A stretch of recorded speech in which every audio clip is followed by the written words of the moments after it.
Hello, magandang umaga po sa inyo mga idol. Andito po ako ngayon sa aking workplace kung saan ako nagtatrabaho. Ituturo ko muna kayo.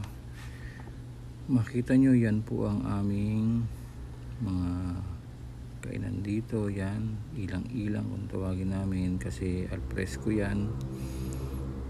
Tapos ayan yung aming mga garden. Papakita ko naman sa inyo ngayon ang tapas bar. Ayan, nasa parking po tayo. Ayan po ang tapas bar. Sarado pa siya. Mamaya pa pong 12:30 magbubukas yan. Ayan po siya, tapas bar by Cirilo. Ang may-ari po niya na ay si Sersay. Marami pong kumakain dyan, mga artista at mga politiko.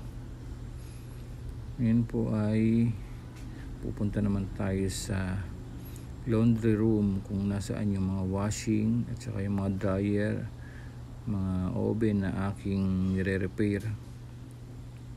Diyan po yung aming laundry room. Pag nasisira yung mga yan, ako po ang gumagawa niyan.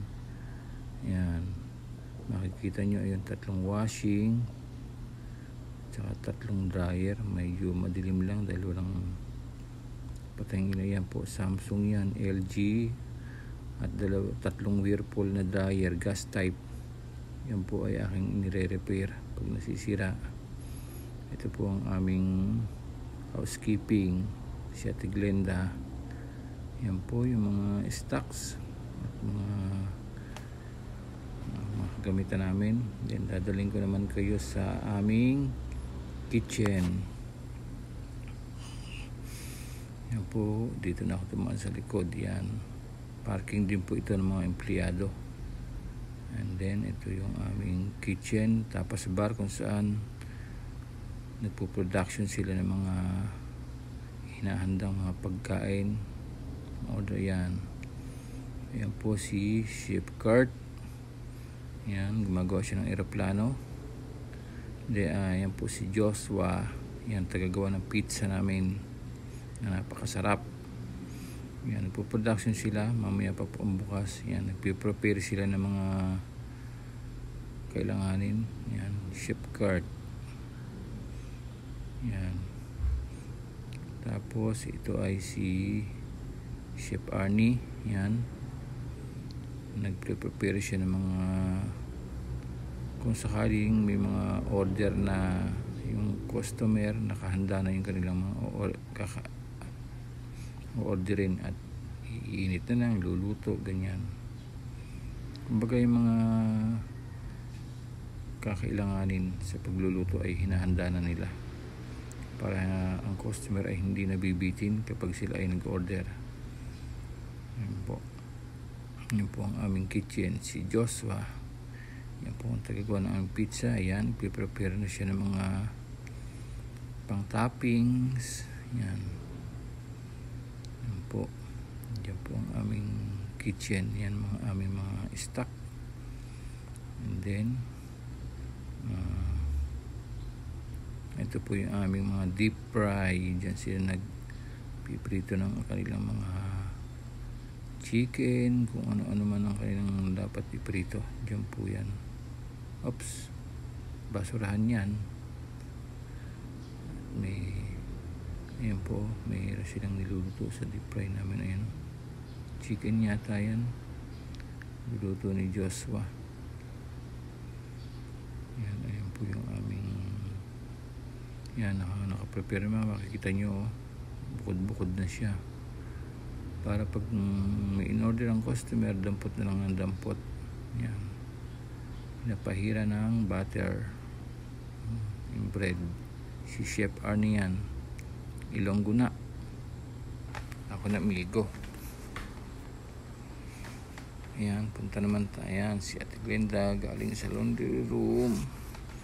Punta naman tayo ngayon sa back ng tapas bar at saka sa Champaka. Ito ang aming resto bar. Yan, sarado pa siya. Mamaya pa yan magbubukas. Puro production lang muna. Ang bukas kasi ay 1 PM to 10 PM. Yan, punta naman tayo sa yan ang aming kitchen. Punta naman tayo sa Champaka Hall. Ayan, Champaka Hall. Sa Champaka Hall po ay dyan ginaganap yung mga birthday, kung ano man ang event nyo na dadausin dito, dyan po yung gaganapin. Yan, maluwang po yan. Ina-arrange po ang mga table kung ano man ang gusto nyo, party or corporate meeting, ganyan. Ito ang aming CR. Meron po kami ditong koi. Ayan, makikita nyo, koi piece.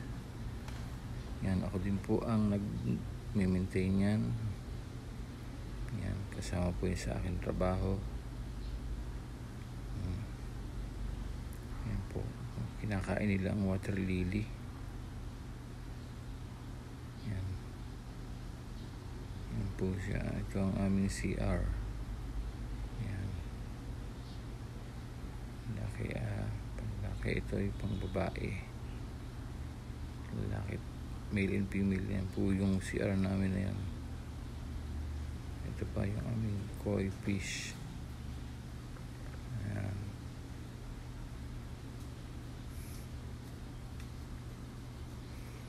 Yan po, ito yung aming alfresco na ilang-ilang. Yan. Iba po dyan po kumakain. And then ito naman yung aming mga rooms. Yan, 10 unit of rooms yan. Yung mga mag-check-in, magbabakasyon dito sa Tagaytay, yan, pwede po sila dito mag-bed and breakfast. Yan, yan po, yung po nasa dulo po yun ang aming office. Thank you po.